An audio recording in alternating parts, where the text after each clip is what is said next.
کے ایک واقعہ بنی اسرائیل کے شخص کا عرض کیا تھا. وہ تقریباً 80 سال اپنے صومعہ میں عبادت کرنے والا شخص. 4 بھائی اپنی بہن اس کے حوالے کر کے گئے تھے, ہمارے گھر میں ہماری بہن اکیلی رہتی, آپ اس کی دیکھ بھال کریں. اس نے کس بات سے شروع کیا تھا؟ بس اپنے عبادت خانے کے باہر چوکھٹ پر آتا اور اس عورت سے تنہائی میں بات کرتا تھا. باتوں سے شروع ہوئی, خیر خیریت پوچھنا, پھر کھانا کھائے کیا, طبیعت کیسی ہے, یہ ساری چیزوں سے شروعات ہوئی. پھر یہاں تک وہ پہنچا کہ زنا کر بیٹھا اور اس خاتون کو حاملہ بھی کیا, اور چوری معلوم ہونے کے ڈر سے اس کا گلا گھونٹ کر کے مار بھی دیا اور زمین میں دفن بھی کیا. اور پھر انجام کیا ہوا؟ کوئی چیز چھپی نہیں. اس کے بھائی آئے تو شیطان نے ان کو سب بتایا, سب ظاہر ہو گیا. پھر اس عابد کو جو 80 سال عبادت کیا تھا سولی پر چڑھایا گیا, چہرہ کالا کیا گیا, اس کی عبادت گاہ کو توڑ پھوڑ دیا گیا تھا. یہاں تک کہ اس وقت شیطان اسے بچانے کی بات کرنے لگا تو اس نے شیطان کے ورغلانے میں آ کر کفر بھی بک دیا. ہاں تو میرے عزیزو, یہ شروعات کو آپ ہلکا مت سمجھیں. اللہ رب العزت اگر کسی سے ناراض ہو, غضبناک ہو, تو پھر اس کے ایمان کو چھین لیتا ہے. ڈرو اللہ کی بارگاہ میں. یہ خفیات اور کانا پھوسی کرنا اور پلاننگ کرنا, اور خاص طور پر حرام چیزوں کے سلسلے میں کہتا ہوں آج کے زمانے میں بہت لوگ اس بلا میں مبتلا ہیں. نوجوانوں کو اگر کہا جائے تو کیا پتہ ہے, ان کو یہ بات سمجھ میں نہیں آتی. ان کو ایسا لگتا ہے ابھی نئے نئے پر آئے ہیں, اڑنے دیا جائے. موبائل ہاتھ میں ہے, انٹرنیٹ ہے, پھر کس کام کا؟ فیس بک چلا رہے ہیں, انسٹا چلا رہے ہیں. اگر اس میں اجنبی نئی لڑکیاں دوست نہ بنے تو پھر کس کے لیے چلائیں گے؟ اور ایک ایسا لوگوں کے درمیان ٹرین بنتا چلا گیا نوجوانوں میں کہ ایک لڑکے کے لیے بہت ساری اس کی فرینڈ اجنبی لڑکیاں ہوں گی تو وہ فخر کرے گا اس بات پر, میرے اتنے فرینڈز ہیں, اجنبی عورتیں ہیں. تم اس زنا کے مبادیات پر فخر کر رہے ہو, نعوذ باللہ من ذالک. میرے آقا صلی اللہ علیہ وسلم نے فرمایا تھا ایک زمانہ آئے گا جب لوگ زنا ایسے کریں گے جیسے گدھے اور کتے راستے پر کیا کرتے ہیں. اور پھر یہ بھی فرمایا کہ گناہ کو گناہ نہیں سمجھیں گے بلکہ اس پر ہنسیں گے لوگ. یہی تو ہو رہا ہے, دکھا کر کے اپنے ایسا لگتا ہے کہ تم نے بہت بڑا تیر مار لیا. حضرت عثمان غنی رضی اللہ تعالیٰ عنہ خطبہ دے رہے تھے جمعہ میں. خطبہ دیتے آپ نے پکار لیا, کیا ہو گیا آج لوگوں کو کہ لوگ زنا کر کے سیدھے مسجد میں آ رہے ہیں؟ تو اتنا بڑا جملہ. تو ایک شخص اٹھا اور کہا کہ اے خلیفہ, کیا آپ کو بھی علم غیب ہے؟ آپ یہ بات کیسے کہنے لگ گئے؟ تو جس نے سوال کیا تھا نا, تو حضرت عثمان غنی نے اسی سے کہا, کیا تو گھر سے نکل کر کے فلاں گھر کی عورت کا پیچھا نہیں کر رہا تھا؟ اور وہ جہاں جاتی رہی اس کے پیچھے پیچھے چلتا رہا, اس کے چال چلن کے نقشے دیکھتا رہا, اور اس کے پردے ہٹنے کا انتظار کرتا رہا, اور اس کے چہرے کو اور اس کو شہوت سے نہیں دیکھا. وہ شرمندہ ہو گیا, پانی ہو گیا کہ نماز میں آنے سے پہلے تو وہی کر کے آیا تھا. تو حضرت عثمان نے فرمایا, کیا تم نے رسول اللہ سے یہ بات نہیں سنی کہ زنا صرف اور صرف ایک نہیں ہے جو شرمگاہ کا ہے, بلکہ حضور نے فرمایا آنکھیں بھی زنا کرتی ہیں.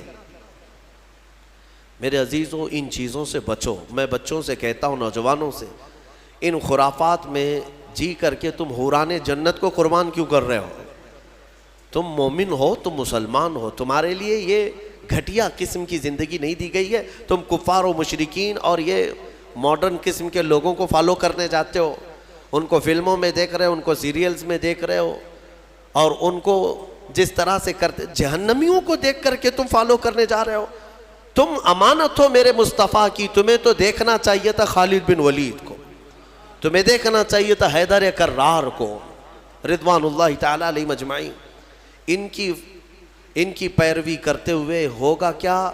آپ کو میں بارہا کہتا ہوں, آج دنیا ننگا بنا کر کے لوگوں کو کہہ رہی فیشن ہے, ننگے ہو رہے. کپڑے پھاڑ کر کے پہنو، فیشن ہے۔ مرد کو جو ہے بالیاں پہنا دیں، نتنی پہنا دیں، چوڑیاں بھی پہنا دیں، بچا کچھ بھی نہیں ہے، اور وہ فیشن ہے۔ چوٹی بھی رکھ لیا، بالیاں بھی پہن لیا، نتنی بھی پہن لیا، چوڑیاں بھی پہن لیا، اور اس کے بعد وہ فیشنیبل آدمی ہے، فیشن ہے۔ اور عورت کو بیب کٹ ہے، اس کے بال ہی مڈا دو، اس کی ساری چیزیں، اور اس کو بالکل پینٹ شرٹ پر لے کر آؤ کہ پتہ ہی نہ چلے کہ بابا ہے کہ بیبی ہے، پتہ نہ چلے۔ اور اس چیز کو تم سمجھ رہے ہو کہ یہ فیشن ہے۔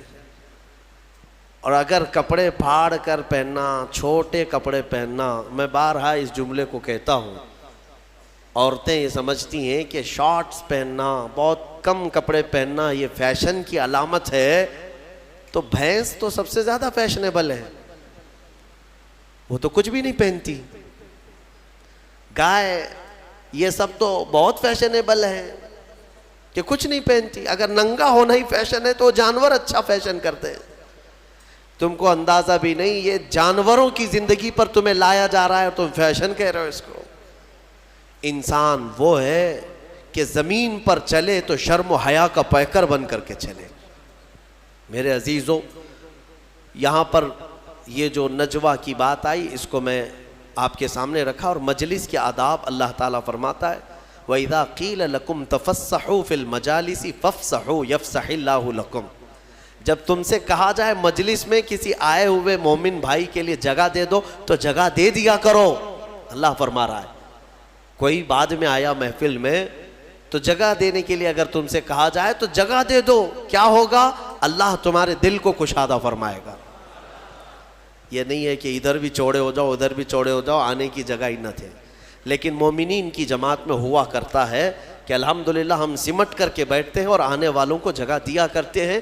یہ میرے آقا کی محفل کے آداب تھے، صحابہ یہی کیا کرتے تھے، ہر ایک کو بیٹھنے کی جگہ مل جائے۔ اور آنے والے کے لیے یہ آداب سمجھ لو کہ تم لیٹ سے آئے تو سب کی گردنیں پھلان پھلان کر کے آگے آنا یہ بھی ناجائز ہے۔ ہاں، تم کو جہاں جگہ ملی وہاں بیٹھ جاؤ، یہ نہیں کہ سب کے کندھے ایک ادھر ایک ادھر کرتا کرتا آیا۔ جمعہ کے دن اکثر یہ دیکھا جاتا ہے مسجدیں بھری رہتی ہیں، پھر بھی لیٹ سے آئے نواب صاحب اور سب کی صفیں چیرتے چیرتے آگے آ رہے ہیں، ان کو پہلی صف کا ثواب چاہیے۔ ہاں، سو کر کے اٹھ کر کے ابھی غسل کر کے آئے اور پہلی صف کا ثواب چاہیے جب خطبہ ہو رہا ہو۔ ان کو پتہ ہی نہیں ہے گردنیں چیر کر کے پہلی صف میں آنے والے کے لیے میرے آقا نے کیا فرمایا۔ حضور پاک صلی اللہ علیہ وسلم فرماتے ہیں جو اس طرح گردنیں پھلان پھلان کر کے مسجد میں آگے آتا ہے، کل قیامت کے دن وہ اسی طرح اچھلتے اچھلتے دوزخ میں جائے گا، اسی طرح سے کودتے کودتے وہ جہنم میں جائے گا۔ یہ اتنی بڑی وعید ہے یہ۔ ہاں، یہ اور بات ہے کہ دور کھڑا ہو جائے اور امام یا جو ذمہ دار ہے وہ لوگوں سے کہیں کہ آگے اگر جگہ خالی ہے تو اس کو پر کر لیں، پیچھے والوں کو جگہ مل جائے۔ یہ امام اعلان کر سکتا ہے یا جو یہاں پر ہو، لیکن آنے والے کو پیچھے سے یہ اجازت نہیں دی گئی کہ تم سب کی گردنیں ادھر ادھر کرتے ہوئے آؤ۔ وہ تو غلطی اس کی ہے، اتنی دیر سے آیا کیوں؟ یہ مجلس کے آداب ہمیشہ ملحوظ رکھیں۔ کوئی بھی اس طرح سے جمعہ کی نمازوں میں گردنیں پھلان کر کے مت آؤ، بہت بڑی وعید ہے اس پر، بہت بڑی سزا کی اللہ کے نبی نے وعید سنائی ہے۔ بہرحال ہم نے سورہ حشر بھی تلاوت کی ہے، میں آج گفتگو کو سمیٹتا ہوں۔ میں سورہ حشر کے بارے میں عرض کر رہا تھا، سورہ حشر جس کی آخری آیتیں میرے رب ذوالجلال کے اسماء حسنی ہیں، هو اللہ الذی لا الہ الا هو عالم الغیب والشہادۃ هو الرحمن الرحیم۔ یہ جو 3 آیتیں ہیں اس کی فضیلت میں فرمایا گیا کہ جو یہ رات کو پڑھ کر کے سوئے گا اللہ اسے شہادت کی موت عطا فرمائے گا۔ ہاں، اگر اس کا انتقال اس رات کو ہو گیا تو شہیدوں میں اٹھایا جائے گا۔ یہ آیتیں یاد کر لو، سورہ حشر کی آخری آیتیں ہیں، اس کی بڑی فضیلت ہے۔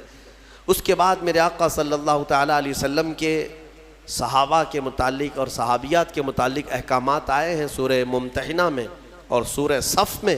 اللہ تعالیٰ صحابہ کی تعریف میں فرماتا ہے ان اللہ یحب الذین یقاتلون فی سبیلہ صفا کانہم بنیان مرصوص۔ بے شک اللہ اس جماعت سے بہت محبت کرتا ہے کہ جب وہ اللہ